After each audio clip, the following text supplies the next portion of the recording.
Okay, class, we're doing the set 2 problems for chapter 3, lesson 3. And we have the instructions here for quite a few addition problems. Firstly, they want us to, in number 4, make some drawings like those on page 122 to illustrate the following addition problems. Use the open circles for positive numbers and solid circles for negative numbers. So if we were to do the first one, it's very simple. Actually, we need to get my pen back. And let's do positive 2, right, plus positive 3. So they would look like that. And that would equal to positive 5, right?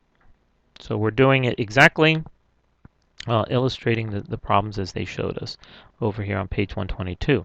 Now, a negative, we would circle it in, we would fill it in, they're solid.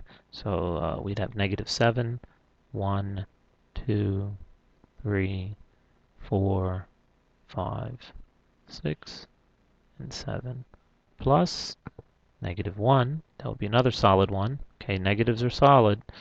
And that would then equal 8 of these, right? 1, 2, 3, 4, 5, 6, 7, and 8. I'm sorry. I don't know if I said 7 or 8, but we'd have 7 of these, and we just add 1, so they should be exactly the same. You can count them. 1, 2, 3, 4, 5, 6, 7, 8. So I would have 8 of these. Okay, so just remember we're going to be using these as positive, and the solid ones will be the negative. Now, our next one is going to show us negative 4 and positive 4. So we could write negative 4 plus positive 4. Okay? And if you stack them up, you would actually see how they work. If I were just to move these over, I would rewrite, say, negative. Well, if we were adding numbers, we would stack them. I'm not going to go into that right here. But if you stack these, you would always see that each of these are annihilating each other, right? You're kind of looking at it horizontally. And what would be left? Well, it would be 0 or no particles, as they wrote. Okay? Or 0.